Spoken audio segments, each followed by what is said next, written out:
प्यारे बच्चों, KMC Mantra by Ravi Mishra के इस एजुकेशनल चैनल में आप सभी का एक बार फिर से स्वागत है।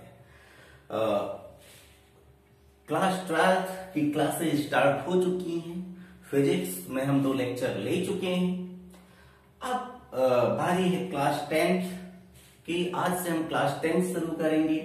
क्लास 10 जिसमें हम सबसे पहले आपको फिजिक्स पढ़ाएंगे। क्लास 10 की फिजिक्स में कुल मिला के 4 चैप्टर हैं।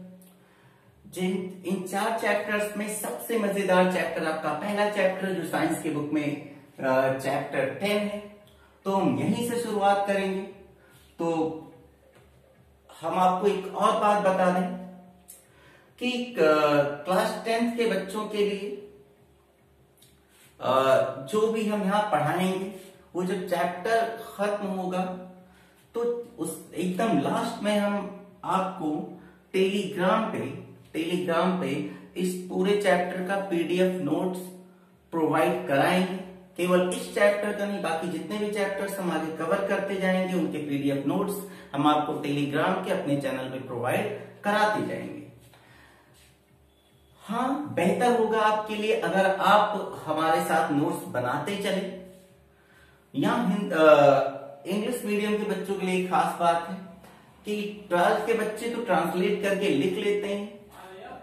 क्लास 10 के बच्चों को दिक्कत हो सकती है, तो उनके लिए हम हिंदी में यहां लिखेंगे, लेकिन इंग्लिश में उसे ट्रांसलेट कर दिया करेंगे, जिसे आप नोट्स बनाने के पर्पज से समझ सकते हैं, लिख सकते हैं। बेहतर होगा अगर आप नोट्स खुद से बनाएंगे। अदरवाइज हम आपको टेलीग्राम पे जैसे चैप्टर कंप्लीट होगा पीडीएफ नोट्स प्रोवाइड करा दिया करेंगे।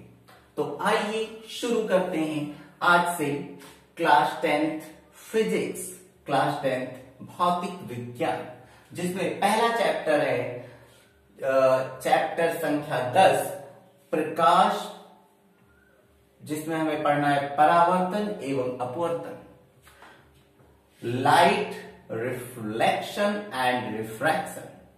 बहुत प्यारा चैप्टर है, लॉजिकल चैप्टर है। न्यूमेरिकल्स भी इसमें मिलेंगे, अच्छे न्यूमेरिकल मिलेंगे। इस चैप्टर की अहमियत पहले आप समझ लें। आपके पेपर में फिजिक्स लगभग 70 में से 25 to 30 या 30 मान के चलिए, लगभग 25 नंबर का आता है, जिसमें से इस चैप्टर से लगभग 8 नंबर का आता है। तो इससे आप इस चैप्टर की अहमियत समझ सकते हैं। ध्यान दीजिएगा, चैप्टर आसान है, लॉजिकल है। अगर आप स्टेप बाय स्टेप पढ़ते जाएंगे तो चैप्टर कहीं भी आपको कठिन नहीं लगेगा। और यकीन मानिए कि इस चैप्टर के जो न्यूमेरिकल्स होते हैं, जो पेपर में 100% आने हैं, उनमें ज्यादातर स्टूडेंट्स को दिक्कत होती है, क्योंकि टीचर उन्हें उसी तरह से पढ़ाते हैं। लेकिन अगर आप मेरे साथ शुरू से लास्ट तक लगे रहेंगे तो आपको न्यूमेरिकल्स में भी प्रॉब्लम नहीं होगी। तो चैप्टर है प्रकाश, परावर्तन एवं अपवर्तन, लाइट, रिफ्लेक्शन एंड रिफ्रैक्शन। आइए शुरू करते हैं। तो इस चैप्टर की पहली हेडिंग प्रकाश। इस चैप्टर की पहली हेडिंग क्या है? प्रकाश, लाइट। लाइट को समझा पाना किसी टीचर के लिए हमेशा कठिन होता है, क्योंकि लाइट को फील कराना थोड़ा मुश्किल है, लेकिन हम आपको फील कराने का पूरा प्रयास करेंगे। तो देखिए, आइए समझिए प्रकाश होता क्या है। तो प्रकाश के बारे में एक चीज तो बड़ी कॉमन है कि अगर कोई आपसे पूछे या हम ही आपसे पूछे कि जैसे ये रूम है जिसमें हम हैं, अगर हम लाइट ऑफ कर दें, रूम को चारों तरफ से पैक कर दें, कहीं से सनलाइट भी अंदर ना आए, तो क्या जो कुछ हम यहाँ लिखेंगे या हम ही आपको दिखाई देंगे? तो आपका सीधा सा आंसर होगा कि नहीं, हम दिखाई नहीं देंगे। यानी हम दिख रहे हैं, व्हाइट बोर्ड दिख रहा है, व्हाइट बोर्ड पे लिखी हुई चीजें दिख रही हैं। इन सब का कारण क्या है? प्रकाश। इन सब का कारण क्या है? प्रकाश। तो इसी के अकॉर्डिंग आप प्रकाश की परिभाषा भी बना सकते हैं। देखिए, मैंने लिखा है प्रकाश वह बाह्य कारक है। प्रकाश एक बाह्य कारक है। ठीक, प्रकाश एक बाह्य मतलब हमारी आंखों के बाहर का एरिया है। जिसकी सहायता से हम अपने आसपास की वस्तुओं को देख पाते हैं। बिल्कुल सही है, प्रकाश ही तो वो है जिसकी सहायता से हम अपने आसपास की वस्तुओं को देख पाते हैं। और वह बाह्य कारक क्यों? क्योंकि हमारी आंखों के अंदर लाइट फिट नहीं है, वो बाहर की चीज है। प्रकाश एक बाहर की चीज है, तो प्रकाश वह बाह्य कारक है जिसकी सहायता से हम अपने आसपास की वस्तुओं को देख पाते हैं। क्लियर है इतनी बात? कोई पूछे आपसे प्रकाश क्या है, तो आप कहेंगे प्रकाश वह बाह्य कारक है जिसकी सहायता से हम अपने आसपास की वस्तुओं को देख पाते। Very simple. अगर प्रकाश ना हो तो चीजें हमें दिखाई नहीं देंगी। ठीक, तो प्रकाश आप समझ गए होंगे। इसके बाद नेक्स्ट हेडिंग जो होगी वो होगी प्रकाश का पथ। प्रकाश का पथ, path of light, path of light.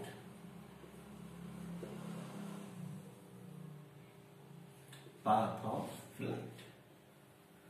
तो सबसे पहले आपने जाना प्रकाश क्या है। प्रकाश वह बाह्य कारक है जिसकी सहायता से हम अपने आसपास की वस्तुओं को देख पाते हैं।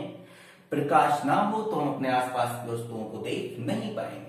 आइए इसे इंग्लिश में ट्रांसलेट कर दें। Light is that external reason, light is that external reason with the help of which we see the nearby objects।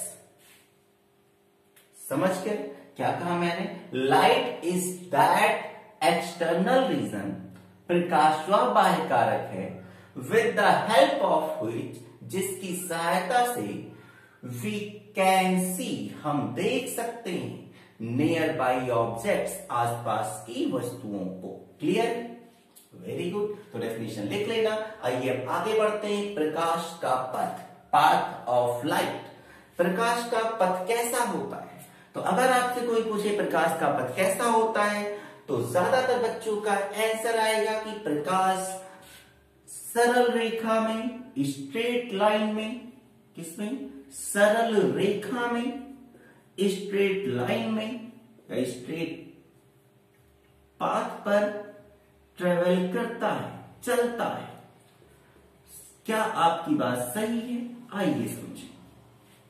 अगर आप प्रकाश को देखें तो देख के आप सीधे सीधे आइडिया लगा सकते हैं कि प्रकाश सरल रेखा में गति करता है। कैसे आइडिया लगा सकते हैं?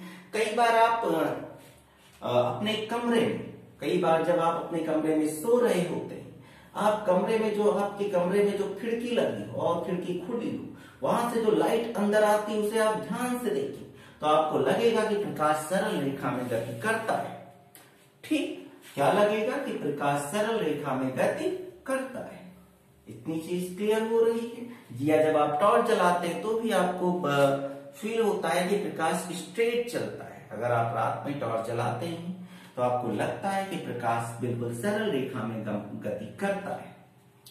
ये रही पहली बात जिसमें हमने क्या कहा? प्रकाश को सरल रेखा में गति करता हुआ कहा। ये प्रकाश किसमें गति करता है? सरल रेखा में। किंतु इस बात को पूरी तरह से सही नहीं माना जा सकता, क्योंकि जब प्रकाश किसी छोटी वस्तु से टकराता है या प्रकाश किसी छोटे से होल से गुजरता है, छोटे से होल से, अगर हम मोटे तौर पे देखें तो प्रकाश सरल रेखा में चलता हुआ नजर आता है, लेकिन अगर हम किसी छोटे से होल से देखें जब प्रकाश निकले तो हमें फील होगा कि प्रकाश कोनों पर मुड़ जाता है, बेंड हो जाता है। कोनों पर क्या होता है? प्रकाश मुड़ जाता है, कोनों पर टकरा। इससे आइडिया आता है, विचार आता है कि नहीं, प्रकाश सरल रेखा में गति नहीं करता, बल्कि प्रकाश तरंग की भांति मुड़ सकता है और प्रकाश के किसी छोटी वस्तु से टकराकर, प्रकाश के किसी छोटी वस्तु से टकराकर कोनों पे मोड़ने की प्रक्रिया को विवर्तन कहते हैं, जो आपके सिलेबस में नहीं है। हम इसे आगे की क्लासेस में पढ़ेंगे। क्या कहते हैं? विवर्तन कहते हैं। जो हम आपको नोट्स प्रोवाइड कराएंगे उसमें भी विवर्तन की परिभाषा, विवर्तन की डेफिनेशन लिखी हुई मिलेगी। क्या कहा हमने? प्रकाश जब किसी छोटी वस्तु से टकराता है तो वस्तु के कोनों पर, या वैसे भी जब वस्तु छोटा है तो उसमें सब कुछ कॉर्नर ही कॉर्नर दिखेगा, तो क्या होता है? मुड़ जाता है। इस घटना को क्या कहते हैं? प्रकाश का विवर्तन कहते हैं। विवर्तन को देखना चाहें तो आप किसी खिड़की से आते हुए प्रकाश को देखें कि कोनों पर क्या होता है, वह थोड़ा सा मुड़ के निकलता है, और इसी घटना को क्या कहते हैं? विवर्तन। यहाँ से ये पता चलता है कि प्रकाश तरंग की भांति, तरंग मतलब वेव की तरह मुड़ सकता है। किसकी तरह? वेव की तरह मुड़ सकता है। तो पहले पॉइंट में आपने देखा कि प्रकाश सरल रेखा में बिल्कुल कण की तरह, किसकी तरह? कण की तरह, यानी पार्टिकल की तरह चलता है। और दूसरे पॉइंट में आपने देखा कि प्रकाश मुड़ जाता है, किसकी तरह? तरंग की तरह। तो जब ये दो कॉन्सेप्ट हो गए हमारे पास, तो बहुत सारा कंफ्यूजन हुआ कि प्रकाश को क्या माना जाए?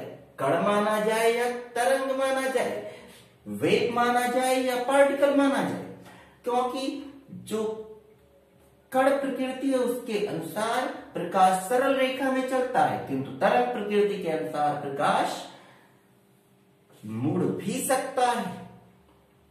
तो यह समस्या काफी दिनों तक बनी रही, और तब तक बनी रही जब तक नई थ्योरी, जिसे हम क्वांटम फिजिक्स के नाम से जानते हैं। किस नाम से जानते हैं बच्चों? क्वांटम भौतिकी। इंग्लिश में क्या कहते हैं? क्वांटम भौतिकी, क्वांटम फिजिक्स। जब क्वांटम फिजिक्स आई तब जाके यह संशय दूर हुआ कि प्रकाश कण है या प्रकाश तरंग है। तो सुनिए क्वांटम फिजिक्स क्या कहता है।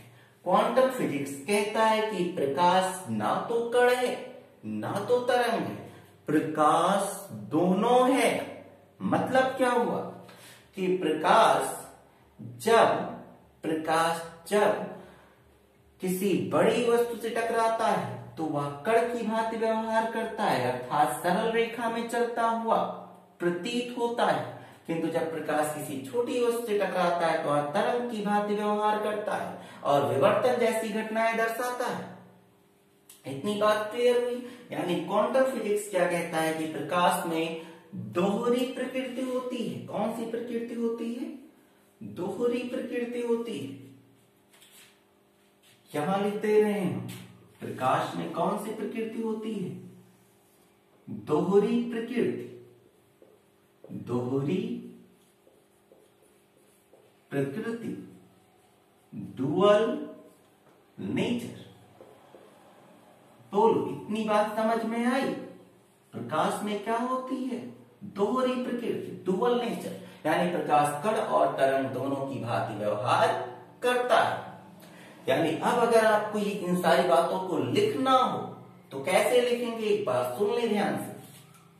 कहेंगे कि यदि हम प्रकाश को देखें तो स्पष्ट रूप से पता चलता है कि प्रकाश कण की भांति सरल रेखा में गमन करता है। सरल रेखा में, स्ट्रेट लाइन में, क्या स्ट्रेट पाथ पे ट्रेवल करता है, स्ट्रेट पाथ पे ट्रेवल करता है। किंतु यदि हम प्रकाश को किसी वस्तु के कोनों पर टकराता हुआ देखें या किसी छोटी वस्तु से टकराता हुआ देखें तो यह किनारों पर मुड़ जाता है, जिस घटना को विवर्तन कहते हैं। और इस घटना में प्रकाश तरंग की भांति मुड़ता हुआ प्रतीत होता है। इस प्रकार काफी दिनों तक यह संशय बना रहा कि प्रकाश कण है या तरंग, और यह संशय तब दूर हुआ जब क्वांटम भौतिकी आई, जिसमें यह कहा गया कि प्रकाश में दोहरी प्रकृति होता है, कण की भांति भी व्यवहार करता है और तरंग की भांति भी व्यवहार करता है। जब प्रकाश की तुलना किसी बड़ी वस्तु से होती है तो वह कण की भांति व्यवहार करता है, और जब छोटी वस्तु से होती है तो वह तरंग की भांति व्यवहार करता है। आप मेरी बातों को पॉज कर करके लिख सकते हैं। समझ गए इतनी बात? प्रकाश को पहले कण माना जाता था, देख के लगता था कि प्रकाश सरल रेखा में चलता है, इसलिए उसे कण कहा गया। किंतु जब विवर्तन जैसी घटना सामने आई, जिसमें प्रकाश किसी छोटी वस्तु से टकराकर मुड़ जाता है, तो लोगों ने उसे तरंग कहना शुरू कर दिया और इस तरह से कण और तरंग में बहुत दिन तक संशय बना रहा। फिर जब क्वांटम भौतिकी आई तो उसने बताया कि इसमें दोहरी प्रकृति होता है, जब प्रकाश बड़ी वस्तु से टकराता है तो कण की भांति व्यवहार करता है और छोटी वस्तु से टकराता है तो तरंग की भांति व्यवहार करता है। बोलो इतनी बात क्लियर है? हम आगे बढ़ सकते हैं? हाँ, अब हम आगे बढ़ सकते हैं। तो इतनी बातों को मिटाएं। थोड़ा सा कैमरा चेक कर लें मिटाने से पहले।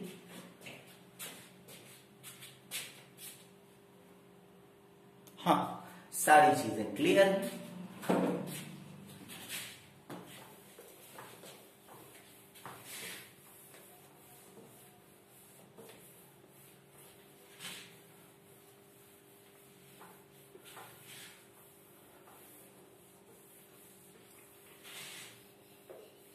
तो बच्चों क्या हाल चाल है? कैसे बताएं हाल चाल? कमेंट करके बताओ। और कैसे बताओगे? तो सुनो, यहां तक की बातें हो गई। प्रकाश क्या है, प्रकाश का पथ कैसा होता है। अब हम बात करेंगे, क्या बात करेंगे? Note, NOTE, note. Note, note देखो क्या है बच्चों। नोट है कि हमने तो जान लिया कि क्वांटम भौतिकी कहता है कि प्रकाश में दोहरी प्रकृति होती है, डुअल नेचर होता है। लेकिन हमें क्या पढ़ना है? हमें इस चैप्टर में जो कुछ भी पढ़ना है उसके अकॉर्डिंग प्रकाश का पथ कैसा होगा? सरल रेखीय होगा। कैसा होगा? सरल रेखीय पथ। प्रकाश का पथ कैसा होगा? सरल रेखीय पथ, straight line path, straight line path. यानी आप जो कुछ पढ़ेंगे उसमें प्रकाश किस रेखा में गति करेगा? सरल रेखा में गति करेगा, यानी प्रकाश कण की भांति व्यवहार करेगा। यहां तक कि अगर हमसे पूछा भी जाए कि हमारे सिलेबस के अकॉर्डिंग कि प्रकाश का पथ कैसा होता है, तो हम क्या आंसर देंगे? सरल रेखीय। क्या आंसर देंगे? प्रकाश का पथ सरल रेखीय होता है। क्या ये बात सही है? नहीं। सही क्या है कि प्रकाश में डुअल नेचर होता है, लेकिन तुम्हारे सिलेबस के अकॉर्डिंग प्रकाश को हम क्या मानना है कि प्रकाश सरल रेखा में गति करता है, स्ट्रेट लाइन पाथ में प्रकाश ट्रेवल करता है। बोलो इतनी बात क्लियर है? इस पूरे चैप्टर में हम क्या मान के चलेंगे? प्रकाश सरल रेखा में गति करता है। बोलो इतनी बातें क्लियर है? Very good. ये रहा नोट पहला, मतलब पहले नोट में कहेंगे कि according to our syllabus, according to our syllabus, we consider straight line path of light. We consider straight line path of light. हमारे पाठ्यक्रम के अनुसार हम प्रकाश की सरल रेखीय पथ का अनुसरण करते हैं। समझ गए? ठीक, ये रहा पहला नोट। उसके बाद सेकेंड नोट। सेकेंड नोट और भी इंपॉर्टेंट होने वाला है कि प्रकाश कि सरल रेखीय पथ को हम जिससे दर्शाते हैं उसे कहते हैं किरण, और दर्शाने का तरीका होता है जी, इसे क्या कहते हैं? प्रकाशिक किरण। क्या कहते हैं? प्रकाशिक किरण। पॉइंट्स हम बोलते जा रहे हैं। लाइट रे, क्या कहते हैं? लाइट रे। पहला नोट कि इस सिलेबस में हम प्रकाश का पथ कैसा मानेंगे? सरल रेखीय, और सरल रेखीय पथ को दर्शाने के लिए हम जिसका प्रयोग करेंगे उसे क्या कहते हैं? प्रकाशिक किरण, लाइट रे। समझ गए? तीसरा पॉइंट, कई किरणों के समूह को कहते हैं किरण पुंज। क्या कहते हैं? किरण पुंज।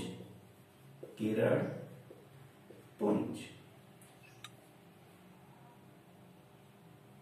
किरण पुंज। लाइट बीम, लाइट बीम, प्रकाश किरण पुंज या प्रकाश पुंज के लाइट बीम, ये 3 नोट पॉइंट्स हैं। हमने प्रकाश पढ़ लिया, हमने प्रकाश का पथ पढ़ लिया। नोट में हमने पढ़ा कि हम प्रकाश का पथ हम कैसा मानेंगे, सरल रेखीय मानेंगे। दूसरा, इस सरल रेखीय पथ को किरण से दर्शाएंगे, इस किरण को प्रकाशिक किरण कहते हैं, लाइट रे कहते हैं। फिर हमने कहा अगर कई प्रकाशिक किरण एक साथ निकले तो उन्हें कहते हैं प्रकाश पुंज, लाइट बीम। क्या कहेंगे इंग्लिश में दूसरे पॉइंट को, द पाथ ऑफ लाइट या the straight line path of light is represented by ray and this ray is called light रे।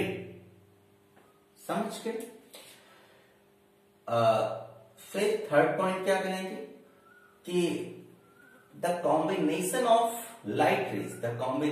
लाइट रेज या the group of light rays is called light beam. I hope कि आप समझ रहे होंगे और इसे ट्रांसलेट करके लिख लेंगे। आगे बढ़ेंगे अब हम। ठीक, ये 3 बातें याद रखना। प्रकाश का पथ सरल रेखीय हम मानेंगे, पथ को दर्शाने के लिए किरण का इस्तेमाल करेंगे जिसे प्रकाशिक किरण कहते हैं, और इन प्रकाशिक किरणों के समूह को प्रकाश पुंज या लाइट बीम कहते हैं। इतनी बातें अब हम मिटा दें। Very good.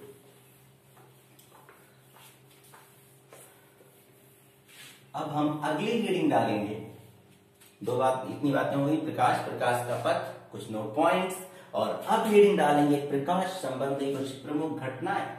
प्रकाश संबंधी कुछ प्रमुख घटनाएं। प्रकाश संबंधी कुछ प्रमुख घटनाएं। कुछ प्रमुख घटनाएं।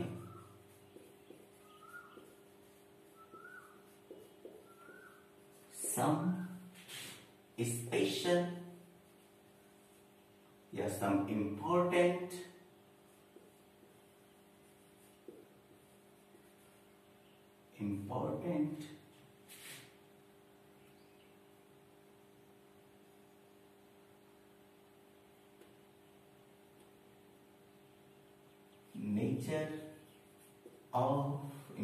nature of light। क्या लिखा? प्रकाश संबंधी कुछ प्रमुख घटनाएं, some important natures of light. प्रकाश की कुछ स्पेशल घटनाएं, कुछ इंपॉर्टेंट नेचर्स हैं जिन्हें हमें पढ़ना है। और एक बात आप पहले से ही जानते हैं कि इस जो कुछ हम पढ़ेंगे उसमें प्रकाश किस रेखा में चलेगा, सरल रेखा में चलेगा। हेडिंग पहले भी लगा है, प्रकाश परावर्तन एवं अपवर्तन। ठीक, तो प्रकाश से संबंधित बहुत सारी घटनाएं होती हैं, जिसमें से कुछ घटनाएं प्रकाश को सरल रेखीय पथ पर चलता हुआ मानने पर सिद्ध की जा सकती हैं, और कुछ ऐसी घटनाएं हैं जिसमें जब हम प्रकाश को तरंग की प्रकृति का मानेंगे तब हम उन घटनाओं को सिद्ध कर पाएंगे। यानी प्रकाश की कई घटनाएं, कुछ घटनाएं इस बात का समर्थन करती हैं कि प्रकाश कण की भांति सरल रेखा में चलता है, और कुछ घटनाएं इस बात को सिद्ध करती हैं या इस बात का समर्थन करती हैं कि प्रकाश तरंग। लेकिन हमें केवल उन्हीं घटनाओं को पढ़ना है जिसमें हम प्रकाश को सरल रेखा में गति करता हुआ मान सके। ठीक, तो हमें वो जो घटनाएं पढ़नी है वो 2 घटनाएं हैं जिनका नाम है, पहला है प्रकाश का परावर्तन। पहला है प्रकाश का परावर्तन। इंग्लिश में क्या कहते हैं, रिफ्लेक्शन ऑफ लाइट।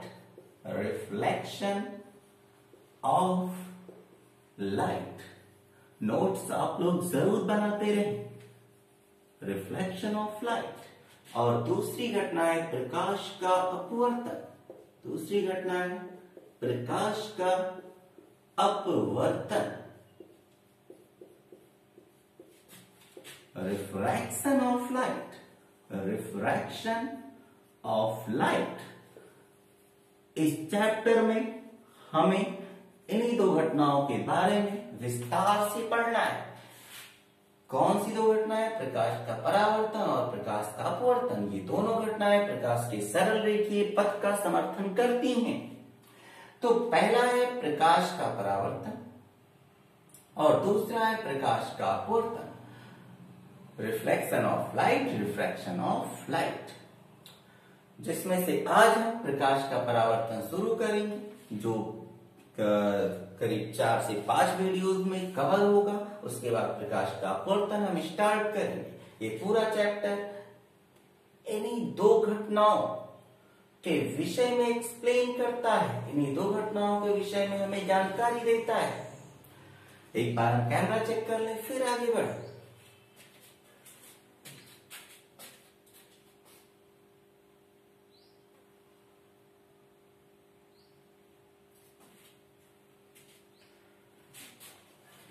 तो अब पहली रीडिंग है इस चैप्टर की, प्रकाश का परावर्तन।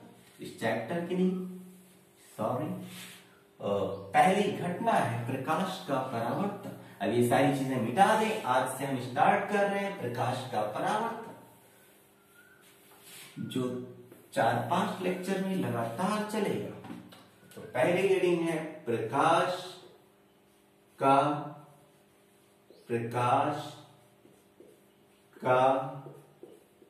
परावर्तन, प्रकाश का परावर्तन, reflection of light, reflection of light.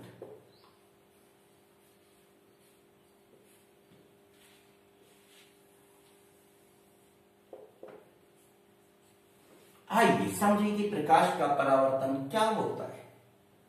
तो ध्यान दें बच्चे, मान लेते हैं कि आपके पास ही कोई एक चमकदार सतह है। क्या है? चमकदार सतह। लाइन कभी भी सीधी नहीं बनती मुझसे। आपसे सीधी। ये क्या है? एक चमकदार सतह। चमकदार सतह से मतलब क्या है? जैसे आपके घर में दर्पण होता है, दर्पण मतलब एक कांच और पीछे लगा होता है पॉलिश। जैसे ये कोई कांच है, ऐसे कोई कांच और पीछे हम क्या लगा दें? पॉलिश। तो सतह कैसी हो जाए? चमकदार। चमकदार सतह मतलब हम उसमें अपना चेहरा भी देख सकते हैं। मान लेते हैं ये कोई क्या है? चमकदार सतह है। क्या है ये? चमकदार सतह है।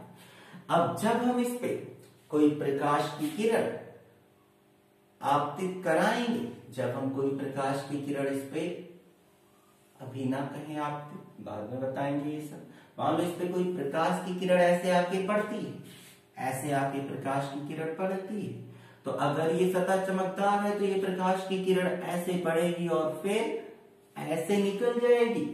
ये प्रकाश की किरण ऐसे पड़ के फिर ऐसे निकल जाएगी, और इसी घटना को क्या कहते हैं? प्रकाश का परावर्तन। अगर कोई हमसे डेफिनेशन पूछे तो क्या कहेंगे? कि जब कोई प्रकाश की किरण किसी चमकदार सतह से टकराती है तो यह प्रकाश की किरण उसी माध्यम में वापस लौट आती है।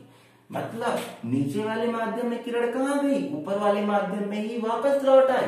इसी घटना को प्रकाश का परावर्तन कहते हैं। जब कोई प्रकाश की किरण, डेफिनेशन लिख दें, क्या लिख दे रहे हैं यहां? जब कोई प्रकाश की किरण, जब कोई प्रकाश की किरण, जब कोई प्रकाश की किरण किसी चमकदार सतह से, किसी चमकदार सतह से, चमकदार सतह से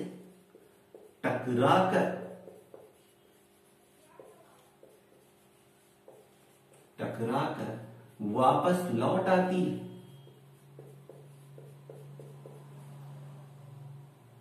वापस प्रकाश की, यहां किरण नहीं लिखा, लिखते रहे। जब कोई प्रकाश की किरण, किसी 2 बार हो गया। जब कोई प्रकाश की किरण किसी चमकदार सतह से टकराकर वापस उसी माध्यम में लौट आती है, माध्यम में लौट आती है,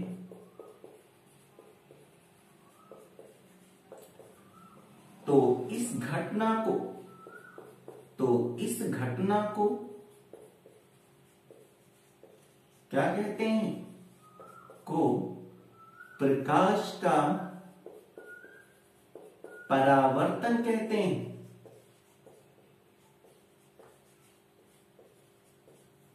क्या लिखा मैंने?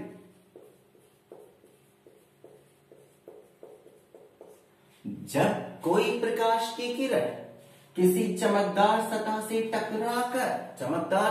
टकराकर वापस उसी माध्यम में लौट आती है, उसी माध्यम में वापस चली आई, तो इस घटना को प्रकाश का अपवर्तन कहते, अपवर्तन नहीं, परावर्तन कहते हैं। इंग्लिश में ट्रांसलेट करें इसी चीज को, when a light ray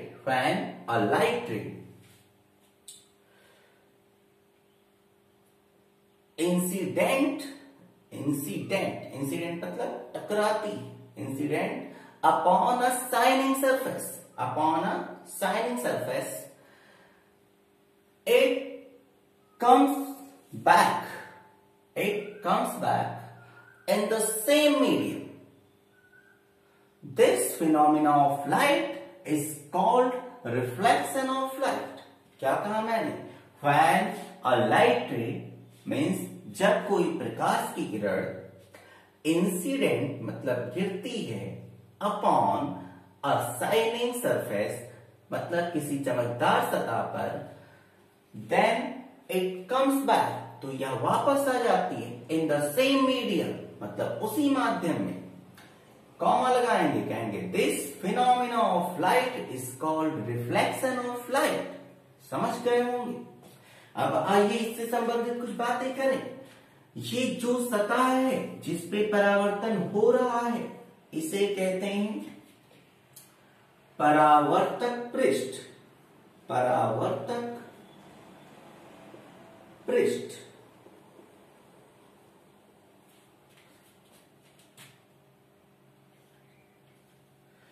परावर्तक पृष्ठ, ये परावर्तक पृष्ठ। इंग्लिश में क्या कहेंगे? Reflecting surface. Reflecting surface. Reflecting surface. ये क्या है? Reflecting surface. और कि जिस बिंदु पर प्रकाश आके पड़ती है पॉइंट पी, इस पॉइंट को कहते हैं आपतन बिंदु। आपतन बिंदु, point of incidence. Point of incidence इसे क्या कहते हैं? Point of incidence. तो क्या कहा मैंने? ये जो साइडिंग सरफेस है, चमकदार सतह, इसे क्या कहते हैं? परावर्तक पृष्ठ, रिफ्लेक्टिंग सरफेस। और जिस बिंदु पर प्रकाश पड़ता है उसे आपतन बिंदु कहते हैं, पॉइंट ऑफ इंसिडेंस। और ये जो किरण आती है इसे कहते हैं आपतित किरण। क्या कहते हैं? आपतित किरण। Incident ray. Incident ray. और ये जो किरण टकराने के बाद निकलती इसे कहते हैं परावर्तित किरण। क्या कहते हैं? परावर्तित किरण। Reflected ray. इतनी बातें क्लियर है।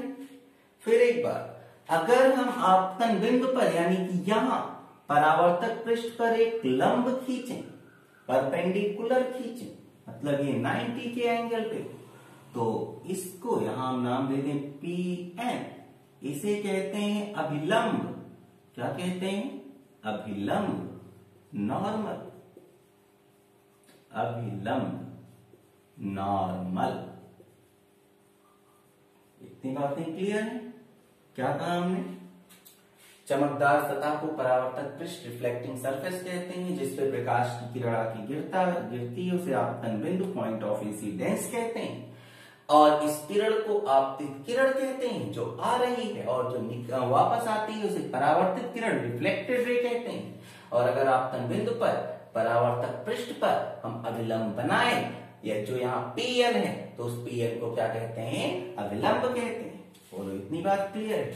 अब यहाँ देखो, ये अभिलंब आपतित किरण से कुछ कोण बना रहा है, और इसी तरह परावर्तित किरण भी अभिलंब से कुछ कोण बना रहा है। इस कोण को लिखते हैं हम आई से, इस कोण को जो अभिलंब आपतित किरण के साथ बना रहा है, और अभिलंब जो परावर्तित किरण के साथ बना रहा है इसे लिखते हैं आर से। इन आई और आर का भी मतलब है, कोण आई को कहते हैं आपतन कोण। क्या कहते हैं बच्चों, आपतन कोण। Angle of incidence, angle of incidence. और ये जो कोण आर है बच्चों, इसे कहते हैं परावर्तन कोण। क्या कहते हैं, परावर्तन कोण। Angle of reflection, angle of reflection. बोलो इतनी बातें क्लियर है बच्चों। क्या कहा मैंने कि प्रकाश का परावर्तन क्या है, पहली घटना ये पढ़नी है हमें कि जब कोई प्रकाश की किरण किसी चमकदार सतह से टकराती है तो टकराकर उसी माध्यम में वापस लौट आती है, और इसी घटना को क्या कहते हैं, प्रकाश का परावर्तन। इंग्लिश में हम पहले ही बता चुके हैं, उसे आप लिख सकते हैं, पर प्रकाश का परावर्तन कहते हैं। फिर हमने कहा कि चमकदार सतह को परावर्तक पृष्ठ कहते हैं, जिसपे प्रकाश की किरण पड़ती है उसे आपतन बिंदु कहते हैं, इंग्लिश में पॉइंट ऑफ इंसिडेंस कहते हैं। इस किरण को आपतित किरण, इंग्लिश में इंसिडेंट रे कहते हैं। किस किरण को, जो आ रही और जो किरण जा रही, निकल रही फिर टकराने के बाद, उसे परावर्तित किरण या रिफ्लेक्टेड रे कहते हैं। और अगर आपतन बिंदु पर परावर्तक पृष्ठ पर एक अभिलंब, एक 90 डिग्री एक परपेंडिकुलर खींचें तो उसे अभिलंब कहते हैं, इंग्लिश में नॉर्मल कहते हैं। ये अभिलंब आपतित किरण से जो कोण बना रहा है उसे आपतन कोण, एंगल ऑफ इंसिडेंस कहते हैं। और अभिलंब जो परावर्तित किरण से कोण बना रहा है उसे एंगल ऑफ रिफ्लेक्शन, परावर्तन कोण कहते हैं। आपतन कोण को आई से लिखते हैं, परावर्तन कोण को आर से लिखते हैं। इतनी बातें बोलो बच्चों क्लियर है एकदम। परावर्तन क्या है पूरी तरह से समझ गए, वेरी गुड। अब प्रकाश के परावर्तन के बाद हम आगे बढ़ेंगे परावर्तन के नियम। लेकिन पहले आज इतनी बातों को आप नेक्स्ट लेक्चर में जब भी आएंगे, जब भी आप नेक्स्ट लेक्चर अटेंड करेंगे इतनी बातें क्लियर करके ही आएंगे। क्या क्या मैंने पढ़ा, प्रकाश क्या है, जल्दी से चीजों को समराइज करते हैं। प्रकाश क्या है, तो प्रकाश एक्सटर्नल रीजन है, एक्सटर्नल कॉज है, बाह्य कारक है, जिसकी सहायता से हम अपने आसपास की वस्तुओं को देख पाते हैं।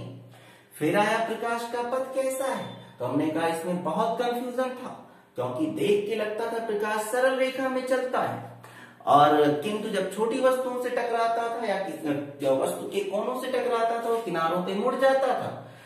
इस घटना को हमने कहा विवर्तन कहते हैं, और इसके अनुसार प्रकाश तरंग की तरह मुड़ सकता है। तो इस तरह से बहुत संशय था कि प्रकाश कण की तरह सरल रेखा में चलता है या तरंग की तरह मुड़ सकता है। जिस संशय को दूर तक किया गया जब क्वांटम भौतिकी में ये कहा गया कि प्रकाश में डुअल नेचर होता है, प्रकाश कण की तरह भी व्यवहार करता है और तरंग की तरह भी व्यवहार करता है। फिर हमने नोट में कहा कि हम प्रकाश को हमेशा क्या मानेंगे, अपने सिलेबस के अकॉर्डिंग सरल रेखा में चलता हुआ मानेंगे, यानी प्रकाश को कण मानेंगे। और हमने कहा इसके पथ को किरण से दर्शाएंगे, जिसे प्रकाशिक किरण कहेंगे, और इनके कॉम्बिनेशन को अगर कई किरणें हो तो इसे क्या कहते हैं, प्रकाश पुंज या लाइट बीम कहते हैं। इतनी बातें क्लियर हुई थी। फिर हमने कहा प्रकाश संबंधी घटनाएं, तो हमने कहा हमें वही घटनाएं पढ़नी जिसमें प्रकाश किसमें चले, सरल रेखा में। तो हमने कहा ऐसी दो घटनाएं, एक प्रकाश का परावर्तन, एक प्रकाश का अपवर्तन, और ये अभी मैंने प्रकाश के परावर्तन को एक्सप्लेन किया। तो फिर मिलेंगे अगले लेक्चर में, तब तक के लिए जय हिंद, बाय बाय, टेक केयर।